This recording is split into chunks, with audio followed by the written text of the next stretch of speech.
G'day Art Adventurers, Christopher here. Today I'm sharing a secret or personal project with you guys. For maybe 6 months now, I've been doing portrait sketches as practice, and I didn't want the pressure of having to film them or, I don't know, share them with people. I just wanted them in a sketchbook for myself. But I've started to reach a point where I feel like I'm improving and getting a kind of style that I'm really happy with from doing these sketches. And I don't know, today I just woke up and I wanted to draw and film and make a video all in one day. So that's what I'm doing. And this portrait project, it's involving a whole bunch of sketches just in a single sketchbook. The sketchbook is a Canson sketchbook. Here's the finished picture. And the sketchbook, yeah, it's some sort of Canson one. I got it in my lucky bag when I lived in Japan. I feel like I'm talking about that lucky bag all the time, but I seriously got so much cool stuff in that lucky bag. It blows my mind how much was in it. So if you ever are in Tokyo around New Year's and you can go to Sakaido art store, totally go and swing by and get a lucky bag. But I digress. I'm drawing a whole bunch of portraits in here, and hopefully I'll do a tour of them one day when I get a few more in them. But I wanted to also talk about where the portraits are coming from, because I wanted to be able to branch out and draw a whole range of different people. I wanted to get practice in a whole bunch of different types of people and types of bodies. And I stumbled across on the website Reddit a subreddit called redditgetsdrawn. And so I've been choosing, I think, almost all of the portraits from there.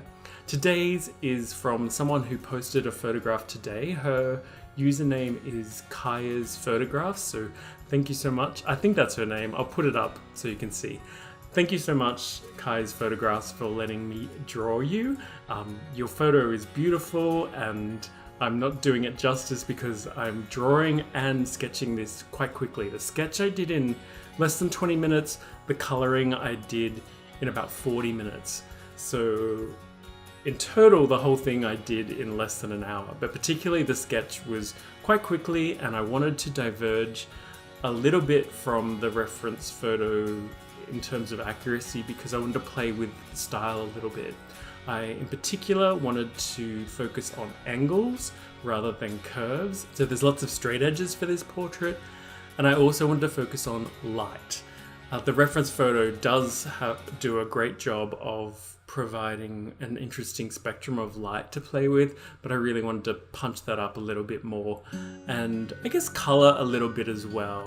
Mostly brown skin tones and blues and purples is the color scheme.